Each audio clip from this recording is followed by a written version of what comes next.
Vamos a estar viendo en este fin de semana la historia de Jonás. ¿Qué saben de Jonás? Era un profeta y ¿qué? Y se lo tragó un pez. ¿Qué dijeron acá? ¿Quién gana? Soca.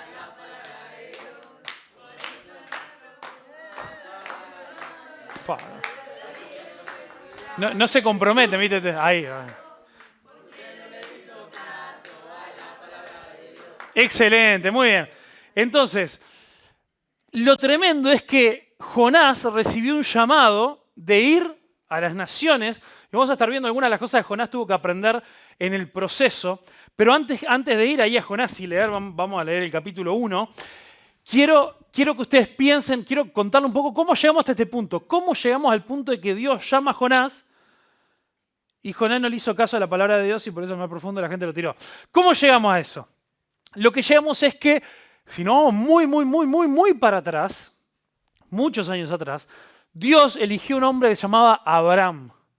Y Abraham le dijo, vos también le dijo, seguime, vení conmigo a la tierra que yo te voy a mostrar, porque yo ahí te voy a hacer de vos una nación muy grande. Y de esa nación muy grande, esa descendencia tuya va a ser, ¿alguien se acuerda de lo que le dijo? Va a ser de bendición para todas las familias de la tierra. Entonces, aunque Abraham lo llamó a que él fuera a un lugar específico que le iba a mostrar, también lo estaba llamando a que él pudiera ser de bendición a todas las naciones a través de lo que Dios iba a hacer con él. Y esa es la historia del origen del pueblo de... ¿Alguien se acuerda? De los madianitas, dice uno ahora. No. ¿Del qué pueblo? Del pueblo de Israel, muy bien. Es como, viste, la historia de origen es como la película de superhéroes, que de repente te muestran la historia, ¿vieron cuando viene la araña y lo muerde a Peter Parker y ahí se transforma? Bueno, entonces la historia de la mordedura de araña para Abraham es cuando lo llamó y le dijo, mira, vení a la tierra que te voy a mostrar y después más adelante le muestra, mira el cielo así impresionante como la cantidad de las estrellas que no puedes contar, así van a ser tus descendientes. ¿Y cuál era el objetivo? Era bendecir a Abraham para que él pudiera ser de bendición a toda la familia de la tierra.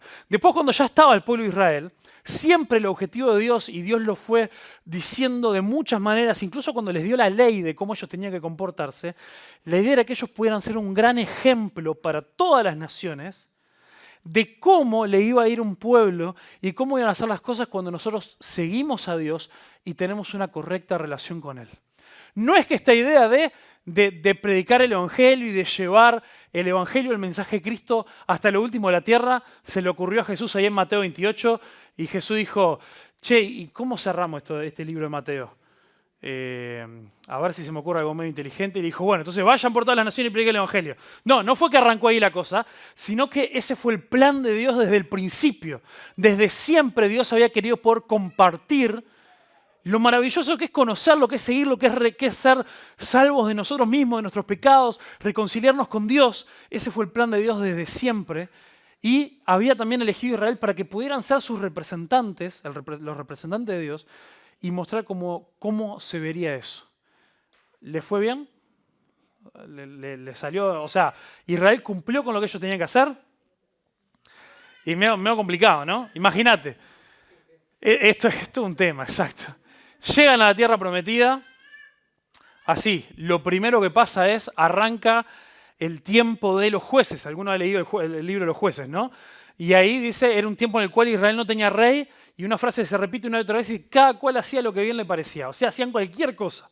En la versión nueva uruguaya viviente dice, hacían cualquiera. Y se mandaban una tras de otra. Después tienen un rey y el primero dice, mira, le voy a dar un rey, ya que ustedes insisten, conforme al corazón de ustedes. Y ahí aparece Saúl, se manda a cualquiera. David aparece como tremendo ejemplo y le fue bien unos años. Después empezó a macañarla ahí con algunas cosas y tampoco fue muy buen padre. Entonces pues sus hijos también, su corazón se apartó de Dios bastante rápido. Y ahí increíblemente, ¿saben que Israel solamente en toda su historia tuvo 3 reyes? 3 reyes nomás. Todo lo que ustedes leen después en el libro de los reyes y todo lo demás es un reino dividido, se divide en 2 de tantos desastres que pasaron ahí y cómo ellos se alejaron de Dios, se divide en 2. Y está el pueblo del norte, que se le seguía llamando Israel, por eso a veces nos confundimos un poco las historias. Y después está el reino del sur, que se lo conoció como Judá. Y en el reino del norte no hubo ni un solo rey bueno. Todos hicieron lo malo ante los ojos de Dios. Y en el reino de Judá cada tanto aparecía alguno que decía, che, vamos a ponernos las pilas, pero en general no le iba muy bien entonces. No le iba muy bien tampoco. Entonces Dios desde el comienzo, desde antes de darle la tierra prometida, incluso en uno de los discursos que Moisés, antes de que él muriera y fueran a conquistar la tierra, les advirtió, si ustedes se alejan de Dios, si ustedes son rebeldes en contra de Dios, si ustedes desobedecen, saben que tarde o temprano Dios los va a juzgar por esa rebeldía, por ese pecado y los va a sacar de la tierra que Él les quiere entregar ahora. Y a eso es lo que conocemos como los exilios, que es cuando Dios usó otros imperios que vinieron y empezaron a conquistar y terminaron conquistando o el reino del norte, Israel, o después más adelante también Judá. Y en medio de ese tiempo, de los reinos divididos y de todo eso, es que encontramos a Jonás. Y Jonás estaba ahí en la tierra de Israel y lo llama, vamos a ver entonces, ahora sí vamos a leer, ya que más o menos sabemos en qué estamos. Entonces le dice, ahí estamos en el capítulo 1 de Jonás, versículo 1. Dice, el Señor le dio el siguiente mensaje a Jonás, hijo de Amitai. Levántate y ve a la gran ciudad de Nínive. Pronuncia mi juicio contra ella, porque he visto lo perversa que es su gente. Entonces Jonás se levantó y se fue en dirección contraria para huir del Señor. Descendió al puerto de Jope, donde encontró un barco que partía para Tarsis. Pagó su pasaje, subió a bordo y se embarcó rumbo a Tarsis con la esperanza de escapar del Señor. Ahora bien, el Señor mandó un poderoso viento sobre el mar, el cual desató una violenta tempestad que amenazaba con despedazar el barco. Temiendo por sus vidas, los desesperados marineros pedían ayuda a sus dioses y lanzaban la carga por la borda para aligerar el barco. Todo esto sucedía mientras Jonás dormía profundamente en la bodega del barco. Así que el capitán bajó a buscarlo. ¿Cómo puedes dormir en medio de esta situación?, le gritó. Levántate y ora a tu Dios. Quizás nos preste atención y nos perdone la vida. Entonces la tripulación echó suertes para ver quién había ofendido a los dioses y causado tal terrible tempestad. Cuando lo hicieron, la suerte señaló a Jonás como el culpable. Así que los marineros le reclamaron, ¿por qué nos has venido esta espantosa tormenta? ¿Quién eres? ¿En qué trabajas? ¿De qué país eres? ¿Y cuál es tu nacionalidad? Soy hebreo, contestó Jonás, y temo al Señor del cielo, quien hizo el mar y la tierra. Los marineros se aterraron y al escuchar esto, porque Jonás ya les había contado que huía del Señor. ¡Ay, ¿por qué lo hiciste?, gimieron. Como la tormenta seguía empeorando, le preguntaron, ¿qué debemos hacer contigo para detener esta tempestad? Échenme al mar, contestó Jonás, y volverá la calma.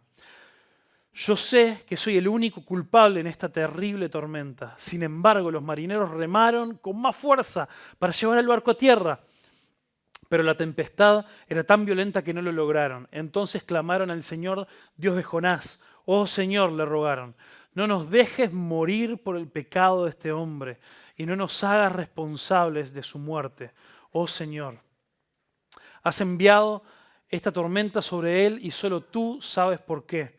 Entonces los marineros tomaron a Jonás y lo lanzaron al mar embravecido y al instante se detuvo la tempestad. Los marineros quedaron asombrados por el gran poder del Señor. Le ofrecieron sacrificio y prometieron servirle. Entre tanto el Señor había provisto un gran pez que se tragara a Jonás. Y Jonás estuvo dentro del pez durante 3 días y 3 noches. Amén. Bueno, qué historia, ¿eh? Cuando nosotros leemos esta historia hay un montón de detalles y recién estamos en el primer versículo, en el primer capítulo de los 4. Y hay mucha historia, como nos solemos acordar a veces de que esta historia se cuenta bastante seguido a veces en la escuela dominical cuando somos chiquitos, o yo, por ejemplo, que tengo 2 niños chicos, es muy interesante ver cómo se cuenta esta historia en los libros para niños, ¿no? Que te lo cuentan así en 2 oraciones. Jonás no hizo caso, pez, y lo escupió. Y ahí terminó la historia. Y sin embargo, esta historia es muchísimo más rica y más profunda de lo que muchas veces nosotros nos acordamos. Así que quiero pedirte que en este rato vos intenta olvidarte de que escuchaste alguna vez esta historia.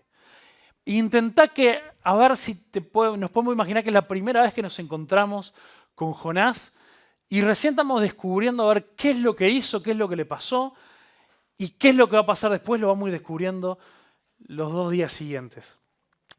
Entonces lo primero que nosotros vemos ahí es cómo Jonás llegó al punto en el que él huyó de Dios, estaba huyendo de Dios.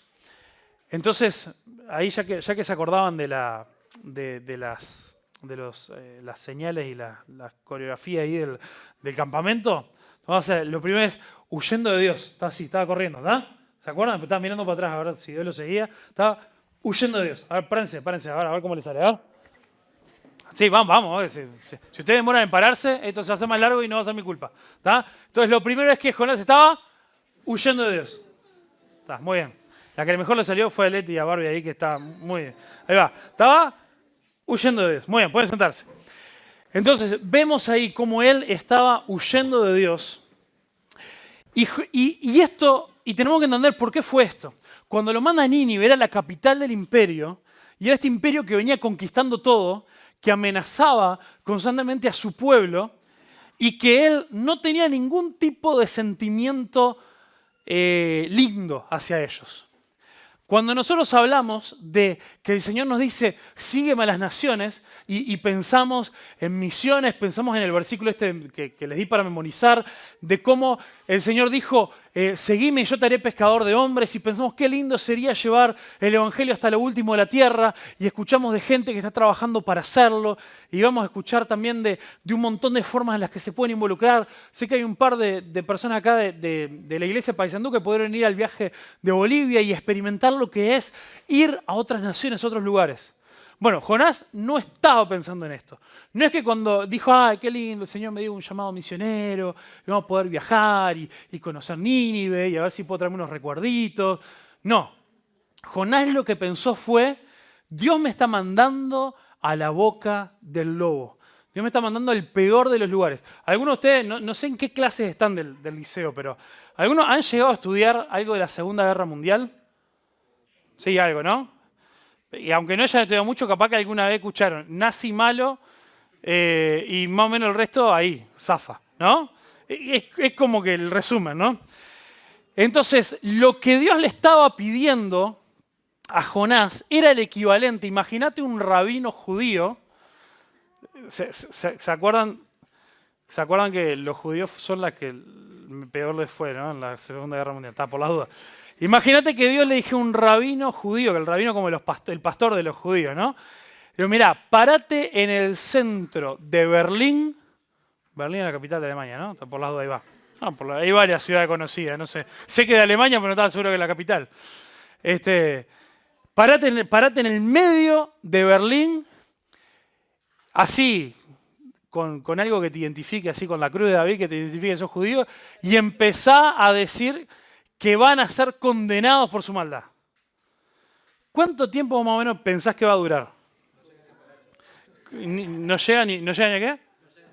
No llega ni a pararse, no, claro, sí. El puntito rojo en la cabeza y la queda, ¿no? Entonces, desde la perspectiva de Jonás, lo que Dios le estaba pidiendo era una misión suicida. Era algo que era un viaje de ida, pero no iba a tener regreso. Porque aparte, vamos a recordar lo que le dice. Le dice ahí, anda y pronuncié mi juicio contra ella porque he visto lo perversa que es su gente. O sea, no le dijo ni siquiera, andá y predicá de que ellos se ponen las pilas y hace una oración y levantan la mano, capaz que podemos ver la historia. No, le dijo, andá a anunciar que se terminó. No había una forma en la que Jonás pudiera quedar bien parado en ese lugar. Y además, no solamente él tenía miedo por lo que le fuera a pasar, sino él tenía un profundo odio por la gente de Nínive. Porque Nínive, la gente de Nínive representaba todo lo que estaba mal en el mundo para Jonás.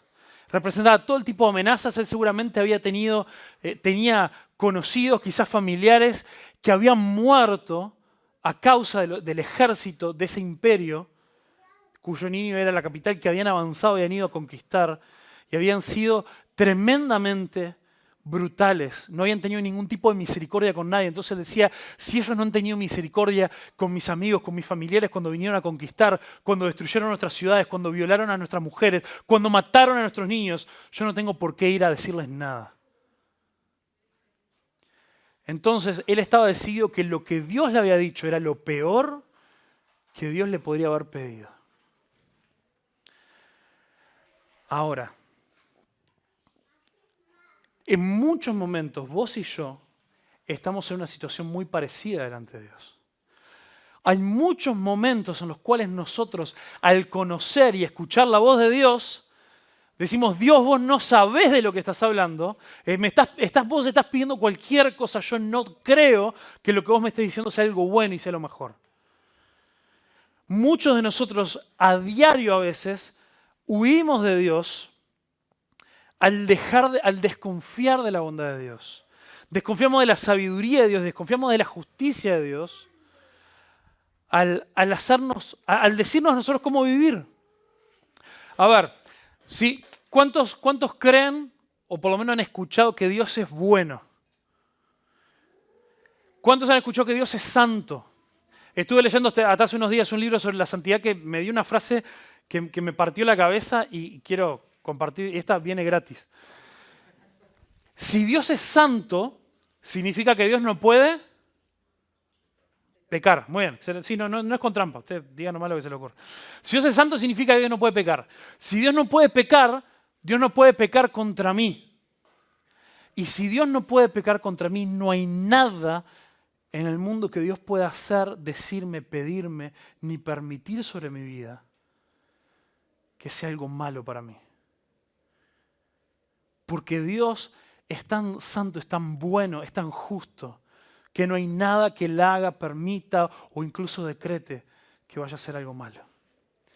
Y cuando nosotros pecamos, lo que estamos diciendo, cuando nosotros nos rebelamos en contra de Dios, lo que estamos diciendo es, Dios, yo no confío en vos, no te creo que vos sos bueno, no creo que vos querés lo mejor para mí, yo no creo que lo que vos me has dicho realmente me va a dar una buena vida, una vida abundante, como dijo Jesús.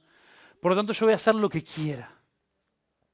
Desde el primer pecado, el pecado original, que aparte a veces nos parece como medio raro, ¿no? Adán y Eva ahí, pum, un fruto ahí, ¿no? Yo, tanto lío por un fruto ahí, era hasta saludable, una fruta, ni siquiera que se mandara un alfajor ni nada, no. Era algo. Ahora, Dios les había dicho, coman, disfruten de toda la creación que yo les he dado, excepto esto. Y esa decisión no fue una decisión de comer una fruta.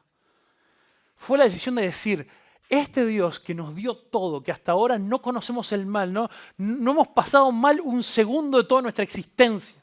Nada nos es incómodo, nada nos es, absolutamente todo es un disfrute increíble. Y todo eso me lo dio Dios.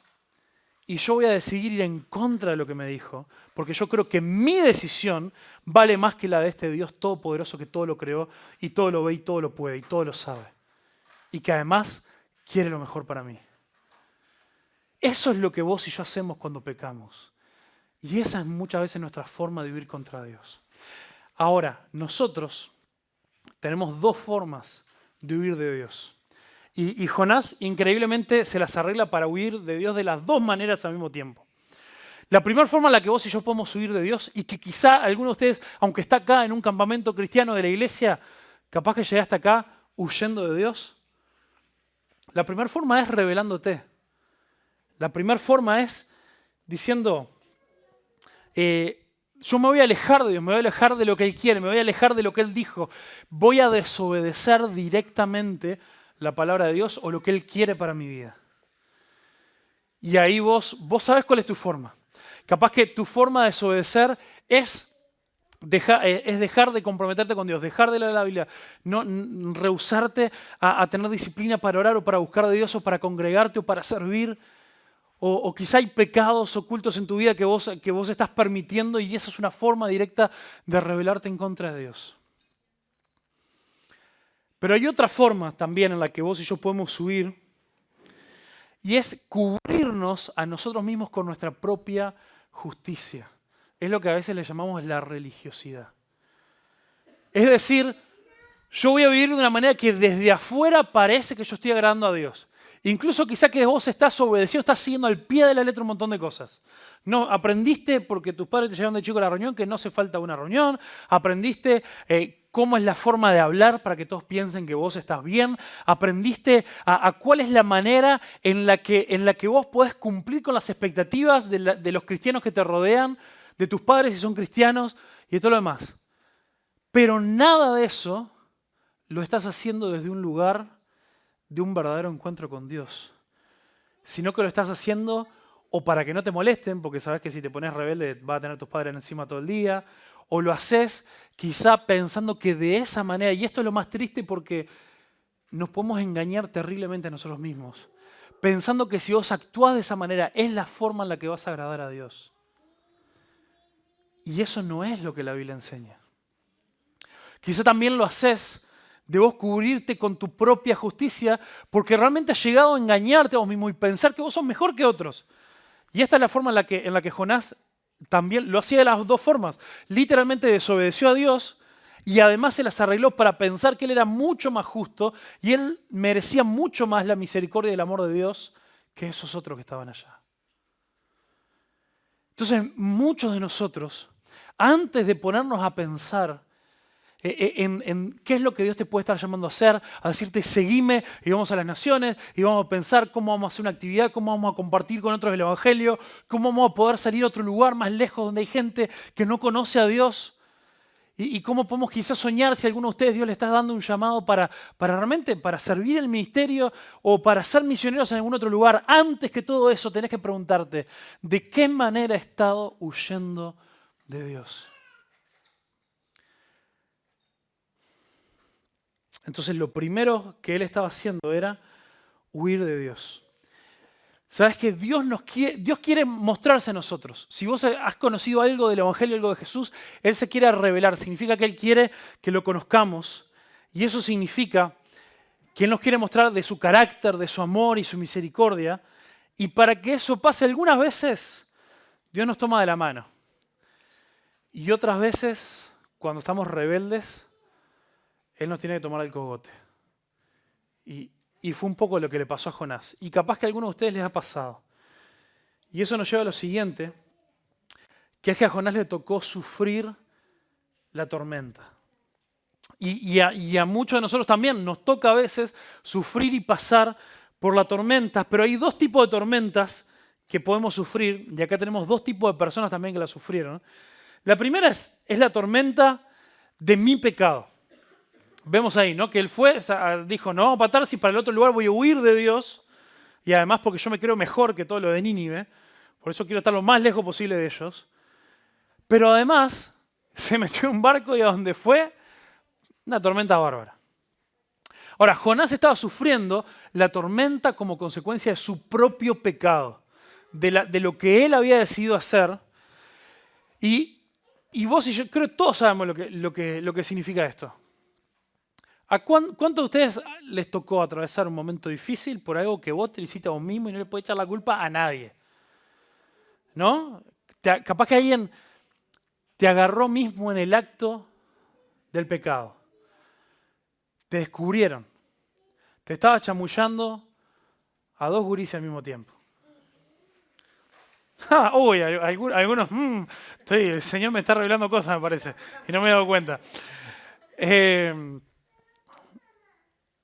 O, bueno, no sé, dijiste, voy a estudiar, no estudiaste nada. Y bueno, ¿sabes qué? Vamos, acá tengo toda la fórmula de ciencia física ahí escrita en la pata, porque en medio de la pierna, porque todavía no me salen pelos, entonces no pasa, lo puedo leer bien.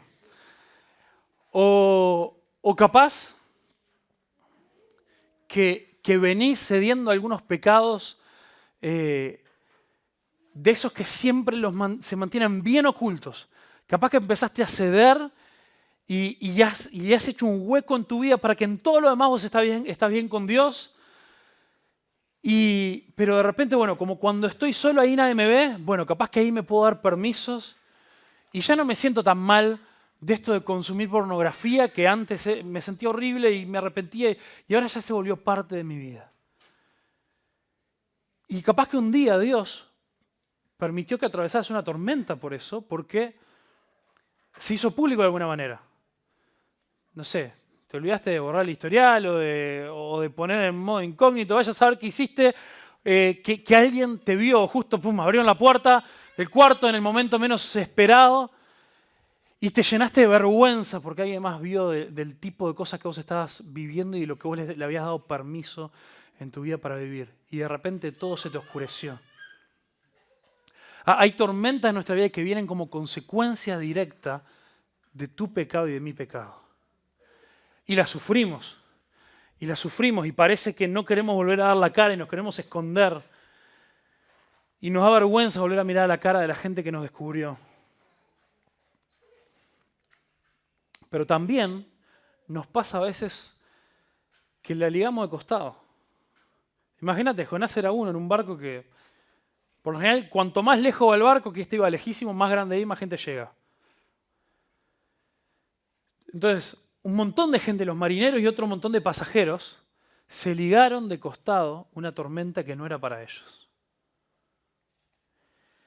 Y esto para vos puede ser algo súper real, de que vos venís sufriendo una tormenta por cosas que pasaron en tu familia, que no fueron tu culpa, pero vos lo seguís sufriendo igual. Vos venís sufriendo hace años un hogar dividido entre padres que te quieren cinchar de un lado para el otro y a veces quizá como se llevan tan mal entre ellos, cuando pasás tiempo con un padre te quieren hablar mal del otro para ver que vos tomes un lado.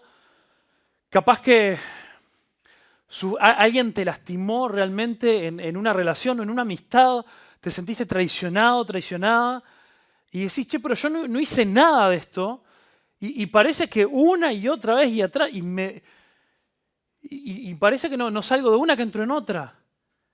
¿Y yo qué hice para esto?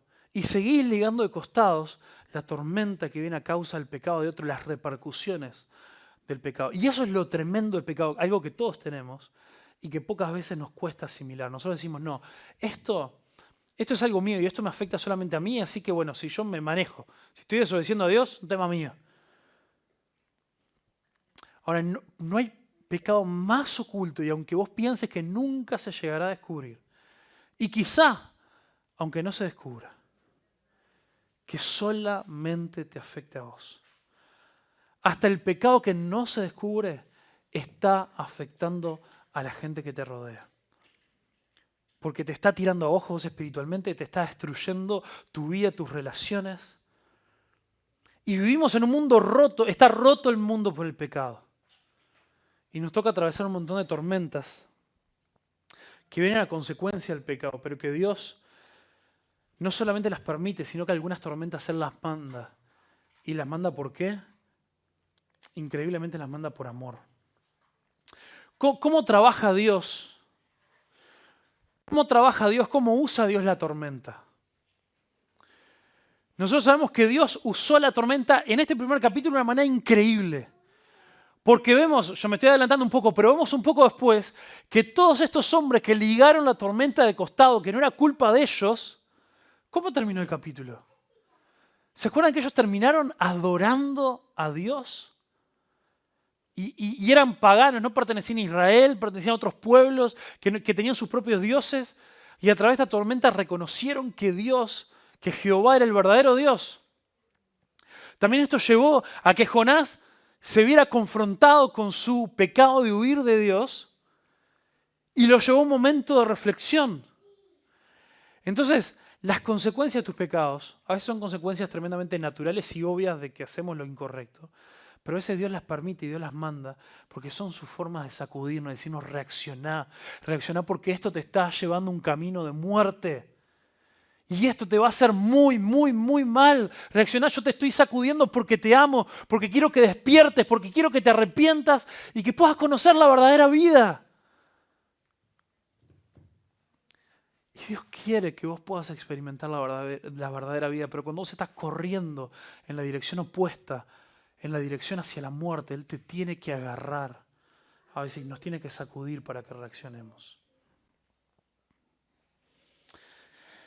Entonces, lo vemos también a Jonás, después de huir de Dios, que habíamos dicho que era así, ¿no? Está huyendo de Dios.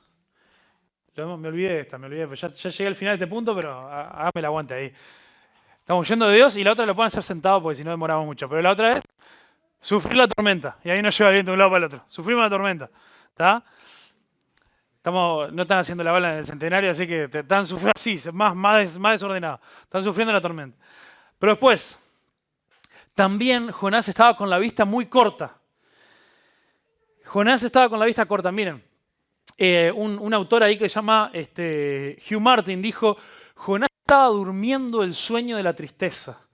Muchos sabemos exactamente lo que significa el deseo de escapar a la realidad mediante el sueño, aunque solo sea momentáneamente. Lo va a buscar el capitán y dice, ¿cómo puede ser que nos estamos muriendo todos y vos te estás durmiendo acá? ¿Han tenido esos momentos donde están pasando un momento muy difícil? Y puede ser cualquiera de las dos tormentas que yo les dije, la que es por nuestra culpa o cuando te está tocando de costado. Que te viene un bajón tremendo y decís, la verdad que lo único que quiero ahora es hundirme en la cama, que nadie me moleste, despertarme dentro de 3 días y si no me despierto, mejor. Si te has encontrado con las consecuencias de tus pecados, o si llevas suficiente tiempo en este mundo, recibiendo también las consecuencias de los pecados de los demás, todos hemos tenido un momento así donde nos queremos dormir para siempre de tristeza. Donde sabemos qué es lo que deberíamos hacer, pero no encontramos las fuerzas para hacerlo. Y eso lo que nos deja es con una vista muy corta.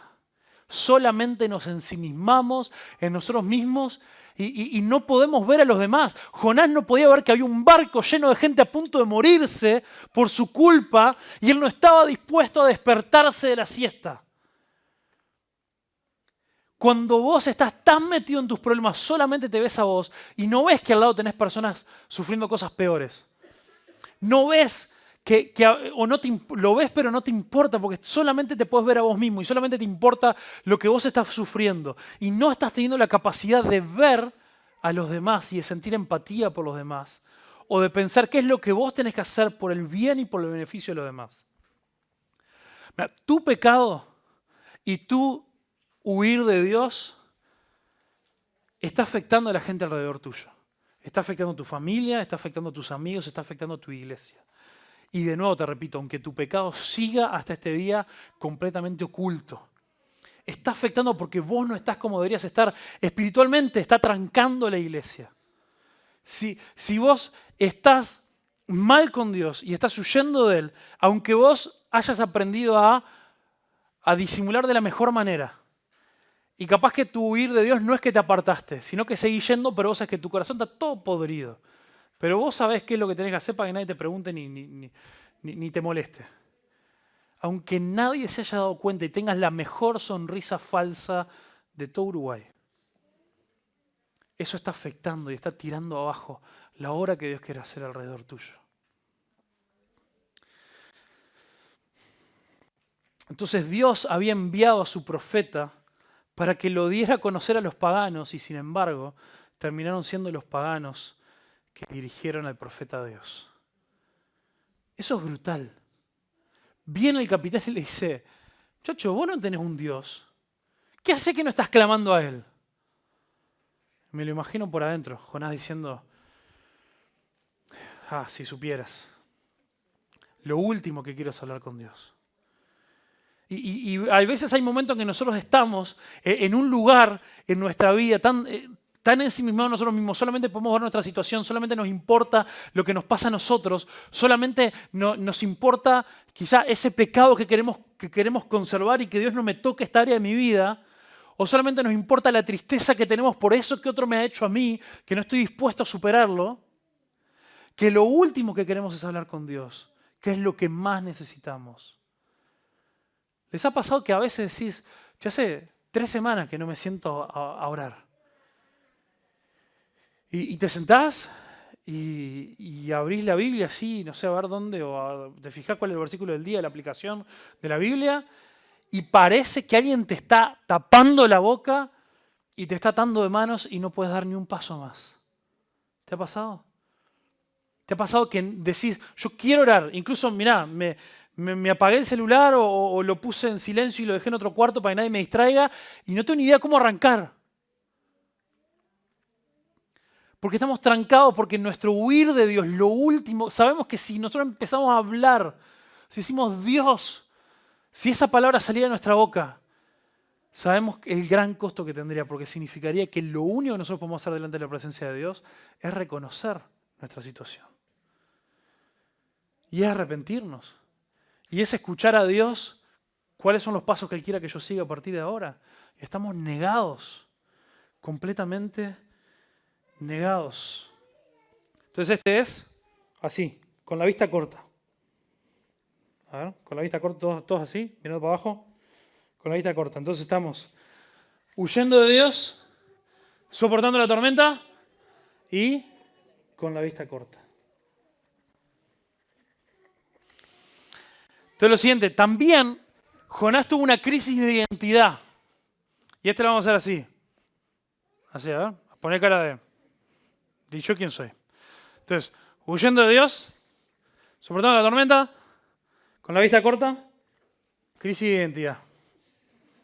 Es buenísima esta cara, ¿no? Sí. Bueno, crisis de identidad. Porque mira qué zarpado, ¿no? Dice, echan suertes, que era algo que hacía en ese momento y que incluso Dios usaba para mostrar realmente lo que estaba pasando. Que era como si acá, no sé, tirábamos los dados y decimos, bueno, no sé, está. A Facundo le toca el 3 y sale el 3 y decimos, está, fuiste vos, una cosa así. Y fíjate qué zarpado esto, que le dice, ahí en el versículo 7. Dice, cuando hicieron la suerte señaló Jonás que era el culpable, así que le dijeron, mira, lo tengo acá escrito, lo había escrito y todo y me había olvidado. Los marineros le reclamaron, ¿por qué nos ha venido esta espantosa tormenta? ¿Quién eres? ¿En qué trabajas? ¿De qué país eres? ¿Y cuál es tu nacionalidad? 5 preguntas le hace. Y él contesta, soy hebreo. Ahora, no, por dentro suspensivo, en realidad sí siguen diciendo, soy hebreo, y le dice, dice, soy hebreo, y temo al Señor, Dios del cielo, que hizo el mar y la tierra. No dijo más nada. Entonces, la primera cosa que Jonás dice es la última pregunta que ellos le hicieron, y además ignora la mayoría de las preguntas que le hicieron. En parte porque tenía vergüenza, pero me es muy llamativo que de todas las preguntas contesta la última, que es ¿cuál es tu nacionalidad? Y dice, soy hebreo. Él no dice, soy, o sea, porque le dijeron, ¿cuál es tu país? Le podría haber dicho, bueno, soy de Israel. Él no dice eso, él dice, yo soy hebreo. Habla de su nacionalidad. Y eso es el quid de la razón del asunto de por qué él tenía una rebeldía tan grande. Porque él tenía una crisis de identidad. Su identidad estaba en cuál era su pueblo y no estaba en que él le pertenecía a Dios. Para él era más importante el pueblo al que él pertenecía que el Dios que era dueño de ese pueblo. Entonces, a lo que vamos es que cuando Dios le dice, andá y predicale a los de Nínive, andá y deciles que viene mi juicio sobre ellos, si para él su identidad hubiera estado en el Dios que lo creó, quien le pertenecía, que era el dueño de ese pueblo al que él pertenecía, bueno, si mi identidad está en que yo le pertenezco a él, vamos arriba, decime lo que tengo que hacer y lo hacemos. Ahora, si para él era más importante el pueblo al que pertenecía que el Dios al que servía, acá había algo en conflicto. Él siendo hebreo, él odiaba a los ninivitas. Y eso era más importante que ser un profeta del Dios Altísimo, creador del cielo y la tierra. Por ese era el conflicto interno que lo llevó a salir huyendo. ¿Se entiende más o menos? Era como decir, bueno, a ver, si vos me preguntás, me preguntan dónde soy, ¿no? ¿De qué cuadro soy? Le digo, soy de Peñarol. Entonces, imagínate, mi identidad, esto es un caso así hermoso, no es muy profundo como para que se entienda, pero me van a agarrar la onda. Si mi identidad está antes en que yo soy de Peñarol, de que soy de Uruguay, yo me hubiera recalentado con toda esta movida. Ay, Suárez Nacional, manga banana que se andan volviendo locos por un jugador que nadie lo quiere en Europa. Esa sería mi respuesta, ¿no? Ahora no, me encanta, soy de Uruguay, me encanta Suárez. Me hice del Barcelona cuando andaba por ahí. Entonces, mi identidad como un hincha de Peñarol tiene que estar muy por debajo de mi sentir como uruguayo. Decir, qué bien, Suárez viene a Uruguay, no sé qué, vamos arriba.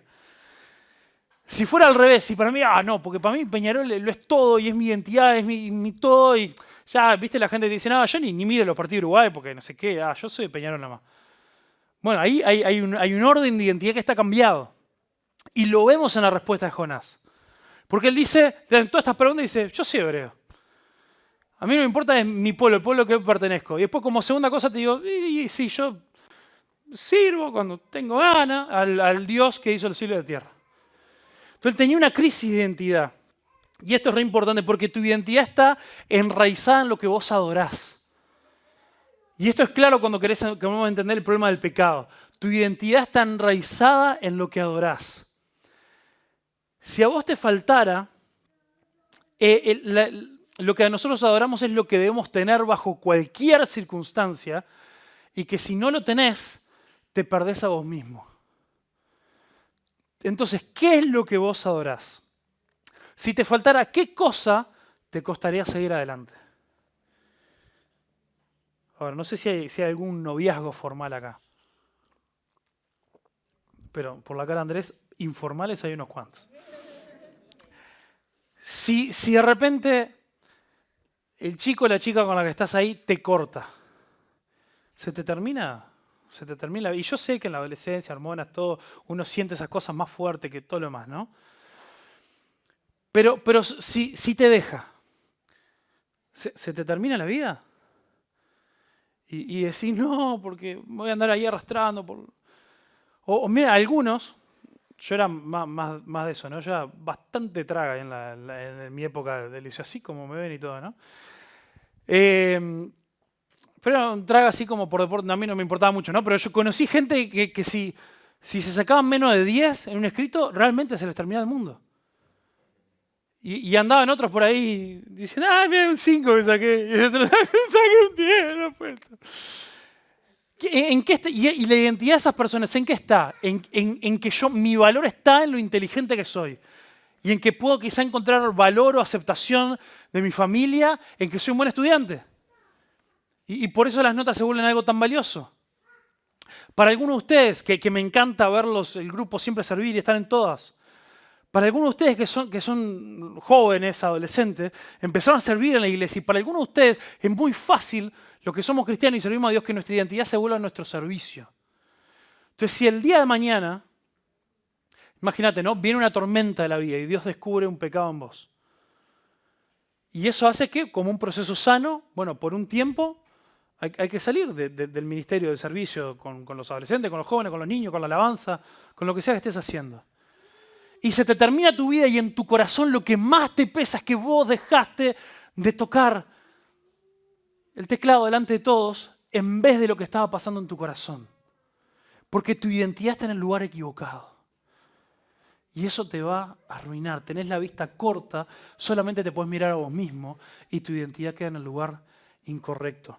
Entonces, ¿qué es aquello? Y esto respondelo vos para vos mismo. ¿Qué es aquello que si te faltara, te costaría seguir adelante? Jonás estaba perdido y necesitaba desesperadamente la misericordia del Dios que tanto despreció. Y yo quiero que empieces a pensar en eso ahora. Dios quiere que vos puedas hallar misericordia. Si yo te pregunto a vos quién sos, lo que te estoy preguntando es a quién perteneces. ¿A quién le pertenece tu vida? ¿A quién le pertenece tu corazón? ¿Cuáles son aquellas cosas que te dominan? ¿Estás siendo esclavo a algo? ¿O estás pudiendo ser libre para poder amar y servir a Dios? Si nosotros no damos este paso, si esta no es la primera charla que nosotros tenemos, Si este no es el primer trato que Dios tenía con la vida de Jonás, jamás hay un seguime a las naciones, porque no podemos seguir a Dios a ningún lado, porque estamos siendo presos de nosotros mismos. Entonces, lo primero que Dios te dice cuando te dice seguime, te está invitando a que lo sigas a la cruz, a que lo sigas a la entrega total. Y por eso en los últimos versículos hay algo muy fuerte. Y nos aparece una enseñanza tremenda sobre la sustitución. Y con esto ya no se preocupen que voy redondeando. La sustitución es tomar el lugar de otro. O es que alguien tome mi lugar. Y es lo que quizás escuchaste alguna vez, te dijeron en la iglesia, de que es lo que Jesús hizo por nosotros. Él tomó nuestro lugar en la cruz. Nosotros mereciendo morir, Él tomó nuestro lugar. Y es muy interesante que Jesús hace referencia a este final del capítulo 1, en un momento, cuando la gente le pedía una señal. La gente vino y le dijo, imagínate, Jesús venía sanando enfermos, venía alimentando a 5.000, venía resucitando un par de muertos, y se le acerca unos atrevidos y le dicen, che, ¿por qué no nos da una señal a ver si creemos en vos? Diciendo, che, pero escúchame, ¿dónde estuviste todo este tiempo? Pero Jesús le contesta, dice, solo una generación maligna y adúltera exigiría una señal milagrosa. Que atenti, no es que Jesús no se las quería dar, ya se las venía dando todo el tiempo. Y si lo hubieran seguido, al par de días lo habrían visto ver hacer otro milagro.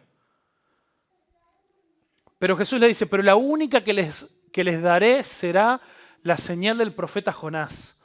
Así como Jonás estuvo en el vientre del gran pez durante 3 días y 3 noches, el Hijo del Hombre estará en el corazón de la tierra durante 3 días y 3 noches. Y mira que fuerte ahí el final de este capítulo. Dice, como la tormenta seguía empeorando, le preguntaron, ¿qué debemos hacer contigo para detener esta tempestad? Y Jonás dijo, échenme al mar y volverá la calma. Yo sé que soy el único culpable de esta terrible tormenta. Sin embargo, quisieron remaron con más fuerza y probaron cosas y nada les funcionó. Entonces, dice, clamaron al Señor, Dios de Jonás. Oh Señor, le rogaron. Todos paganos, gente que hasta ese día nunca habían escuchado de Jehová. No nos dejes morir por el pecado de este hombre y no nos hagas responsables de su muerte. Oh Señor, has enviado esta tormenta sobre él y solo tú sabes por qué. Entonces los marineros tomaron a Jonás y lo lanzaron sobre el mar embravecido, y al instante se detuvo la tempestad. Los marineros quedaron asombrados por el gran poder del Señor y le ofrecieron un sacrificio y prometieron servirle. Entre tanto el Señor había provisto un gran pez que se tragara a Jonás, y Jonás estuvo dentro del pez durante 3 días y 3 noches.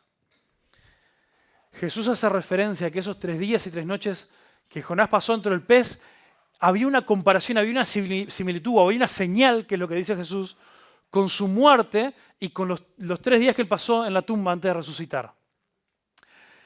Pero en esta interacción antes vemos que hay algo más ahí que nos ayuda a entender por qué usa el ejemplo de Jonás, que es medio raro porque él estaba huyendo de Dios.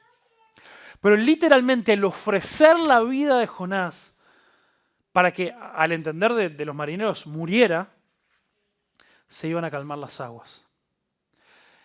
Y si bien hay un paralelismo entre Jesús y Jonás, hay una gran diferencia. Jonás era el culpable. Con nosotros somos los culpables. Y Jesús fue completamente inocente. Y Él fue ofrecido en nuestro lugar para que la tormenta, las consecuencias del pecado, y aparte, no nos olvidemos de esto, la tormenta la mandó Dios y era porque Dios estaba enfurecido con Jonás. Entonces Dios está enfurecido con nuestro pecado y la forma en la que nosotros lo hemos rechazado y la forma en la que nosotros nos hemos alejado de Él y nos hemos rebelado en contra de Él. Y Jesús fue ofrecido como sacrificio, como un sustituto, para que vos y yo podamos tener vida, para que vos y yo no muramos nosotros en las aguas embravecidas del mar de la ira, de la justa ira de Dios por los pecados. Entonces, ¿a qué voy con todo esto? Nosotros no sabemos, y esto es tremendo y lo vamos a ver el próximo par de días, no sabemos cuál fue esta actitud de Jonás. Jonás, cuando dijo, échame al mar, todo esto es por mi culpa y el mar se va a calmar, ¿estaba arrepentido? ¿Y solo estaba diciendo esto algo como, merezco la muerte porque he pecado contra Dios, mátenme? ¿O sus motivos eran precisamente lo opuesto? Capaz estaba pidiendo algo como, prefiero morir antes que obedecer a Dios e ir a Nínive. Así que mátenme. ¿Estaba sometiéndose a Dios o estaba rebelándose nuevamente contra Él? Y vamos a ver, hay cosas muy interesantes en el capítulo 2 que nos muestran que quizás su arrepentimiento no era tan sincero. Pero una cosa es segura, si vos te has confrontado con alguna de estas cosas, te das cuenta que en lo que yo te hablé, vos has estado huyendo de Dios o has estado sufriendo las tormentas que vienen como consecuencia del pecado. O venís viviendo con la vista corta, solamente enfocado en vos mismo, sin mirar a los demás, no te importan los demás. Solamente te importa tu situación. Vos tenés que entender de que, y quizá también, no solamente eso, con la vista corta, sino además con una identidad que no está clara. No sabes a quién le perteneces, hay cosas en tu vida que te dominan porque tu identidad no está en Cristo. Si esa es tu situación, cualquiera sea tu situación, y quizá son todas juntas, Dios está esperando que vuelvas a Él. Dios quiere que vuelvas a sus brazos. Dios quiere encontrarse contigo. Dios quiere que vos puedas ser como ese hijo, como el hijo menor en la parábola del hijo pródigo, que se fue huyendo de Dios. Y finalmente cuando tocó fondo, así como Jonás estaba tocando fondo ahora, dijo, ¿qué hago acá? Yo tengo que volver a los brazos de mi padre. Tengo que volver a la casa de mi padre y voy a hacer lo que sea para volver a estar a su lado. Y volvió corriendo y solamente fue recibido con amor, con gracia y con misericordia. Entonces yo te digo a vos, si vos sabés que estás o huyendo de Dios o estás harto, estás podrido de seguir sufriendo las consecuencias de tu pecado, o tenés una crisis de identidad y no sabes realmente por qué estás en esta vida ni qué propósito hay, no sabes a quién le perteneces, o capaz que tenés la vista corta, que solamente podés ver tus problemas y no podés ver más nada, entregate a Dios, volvé a los brazos de tu Padre Celestial, que Él quiere lo mejor para vos. Y como dijo Jesús, Él vino para darnos vida y una vida en abundancia. Y Él quiere que vos te puedas entregar por completo a Él. Él quiere que vos puedas saborear lo que significa ser recibido en los brazos de tu Padre. Y esa es la invitación que Él te hace. Eso es cuando Él te dice, vení, seguime. Seguime, porque no tiene caso, no tiene sentido seguir luchando contra vos mismo, no tiene sentido seguir estando atado al pecado, no tiene sentido seguir queriendo complacer a otras personas, en vez de entender cuál es el llamado de tu Dios que te creó, que te conoce y que sabe para qué te puso en este mundo. No tiene sentido seguir diciendo yo solamente quiero tirarme a dormir y no despertar nunca más y quiero huir de mis problemas. Él es quien quiere entregarte, darte todo y mucho más. Dios te ama profundamente y Él quiere una gran vida para vos de su mano. Él quiere que lo sigas para que puedas conocer lo que es la verdadera vida. Por eso es que Jesús dijo, el que quiera la verdadera vida la tendrá que perder. El que quiera encontrar la vida tendrá que perder la suya. Porque Dios te ama profundamente. Y todo esto que Jonás pasó, él siguió siendo recibido en los brazos del amor de Dios. Recordá que el pez no fue otra cosa. El pez no fue el juicio de Dios. El pez fue lo que Dios preparó para salvarlo de esa tormenta. Y Él te quiere salvar. Y Él te quiere amar. Y Él te quiere perdonar. Y Él quiere que vos puedas disfrutar de la comunión con Dios para siempre. Amén. Cerrá tus ojos ahí donde estás y Vamos a orar a Dios.